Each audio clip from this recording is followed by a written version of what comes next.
It's 2 a.m. You're awake, the house is silent, the world is asleep, but your mind is racing at 100 miles an hour. You reach for your phone, the screen blazes to life in the darkness, and there it is again, 2:22. Or maybe earlier today, you glanced at the receipt for your coffee, $3.33. You drive behind a car with a license plate 444. It's happening too often to be random. It feels deliberate. It feels like someone or something is trying to get your attention. You've clicked on this video because you feel it. That low-level hum of anxiety mixed with anticipation. You are standing at a crossroads, staring into the fog, desperate for a signpost. You've been asking the universe, God, or just the void for an answer. Well, stop scrolling, stop searching. This is it. This isn't just an algorithm feeding you content. This is the confirmation you have been begging for. But here is the twist that no one tells you. The call isn't coming from the stars. It isn't coming from angels. The call is coming from inside the house. The secret message you've been waiting for is a desperate transmission from your own subconscious, trying to break through the noise of your daily life. And today, we are going to crack the code. Let's talk about the architecture of your reality. Right now, your brain is being bombarded by 11 million bits of information per second. 11 million. If you processed all of that, your brain would short-circuit instantly.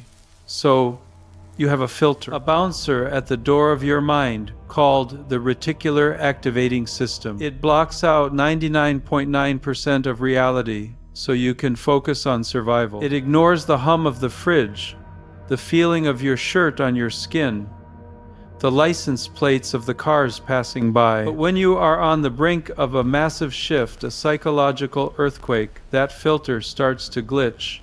You start seeing patterns. You start seeing the same numbers. You hear a song that you haven't thought about in 10 years, and then your friend hums it an hour later. These aren't magic tricks. This is your reticular activating system lowering its shields because your internal state has changed. You are looking for answers, so your brain is furiously scanning the environment to find them. Think of your mind like a massive iceberg. The tiny tip poking above the water, that's your conscious mind, your to-do lists, your worries about rent, your dinner plans. But the dark, submerged mass beneath the freezing water, that is your subconscious. It is vast, it is ancient, and it knows exactly what you need before you do. When you feel lost, that submerged giant starts sending flares up to the surface. It doesn't speak English. It doesn't send text messages. It speaks in the language of symbols, patterns, and anomalies. Those signs you see, they are the notification pings from your own soul. And because you've been trained to ignore your intuition, you've been dismissing them as just coincidences. But Freud didn't believe in accidents. Jung didn't believe in coincidences. And neither should you. We are going to decode the 4 most powerful signals your mind sends when you are about to level up. Let's dissect the first and most notorious signal, the repeating numbers. 11, 11, 333, 555. You see them, and you get that little dopamine hit of recognition. It feels magical. But let's look at the mechanics. Psychology calls this the Bader-Meinhof phenomenon, or the frequency illusion. It's the same reason why the moment you decide to buy a red Tesla, you suddenly see red Teslas on every street corner. Did the factory suddenly produce more red cars just for you? No. The cars were always there. You just finally started paying attention. But don't let the science strip away the magic. This is actually where the magic hides. The fact that your brain has decided to flag 1111 as significant is the message itself. Why that number? Why now? Your subconscious is using these numbers as a mindfulness bell. It's a pattern interrupt. When you see the number, Your brain is snapping its fingers in front of your face, saying, "Wake up." The next time you see the sequence, don't just say, "Oh, cool, angel numbers," and keep scrolling. Freeze. Look around. More importantly, look inside. What were you thinking the exact second before you saw the number? Were you worrying about money? Were you thinking about texting your ex? Were you doubting your creative project? The number is a highlighter pen marking that specific thought. It's your intuition screaming, This thought right here, this is the block. This is the key." You aren't receiving a fortune cookie prediction. You are receiving a spotlight on your own mental state. Now, we have to talk about the second sign. And I'm warning you, you aren't going to like this one. This is the sign everyone tries to run away from. It's the collapse. The tower moment. You've been asking for a breakthrough, hoping for a lottery win or a promotion. Instead, your life catches fire. Your relationship implodes over a text message. You get laid off. Your car breaks down. You get sick. It feels like the universe is punishing you. It feels like failure. But you need to reframe this immediately. This is not a punishment. This is a renovation. Imagine you are living in a house built on a rotten foundation. The walls are moldy. The floorboards are weak. You've been asking for a beautiful, safe home. You can't just paint over the mold. You have to burn the structure down to the ground to rebuild it. When you are on the verge of a quantum leap in your life, the things that are too small for you, the things that are misaligned with your future self, must exit your life. And they rarely leave quietly. They are ripped away.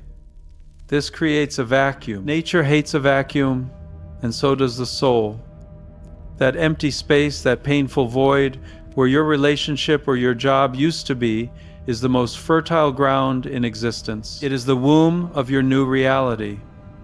The secret message here is brutal but beautiful. You are being stripped of who you were so you can become who you are. If you are going through hell right now, keep walking. The fire is burning away everything that isn't really you. Then there is the third sign, the one that makes the hair on your arms stand up. Synchronicity. This is different from a simple coincidence.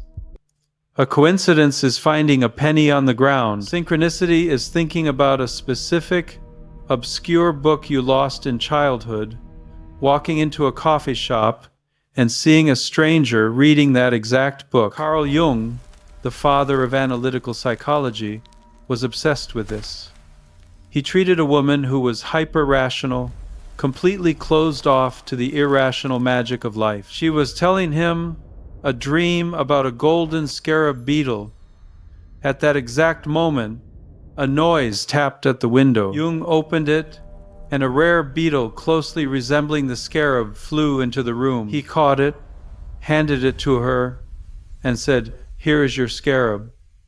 That moment shattered her reality. It bridged the gap between the internal world of dreams and the external world of matter. When this happens to you, when the outside world mirrors your inside world with impossible precision, it is a cosmic nod. It is a confirmation that you are locked in. You are in the flow state of the universe. It usually happens when you make a courageous decision. You decide to quit the toxic job, and 10 minutes later, an old friend calls you with a job offer. The message is clear. Trust the path. You are aligned. Finally, we have the whispers of the wild. Nature and dreams. You might find a hawk circling your house for 3 days straight. You might dream of tidal waves every night. We are pattern-seeking animals.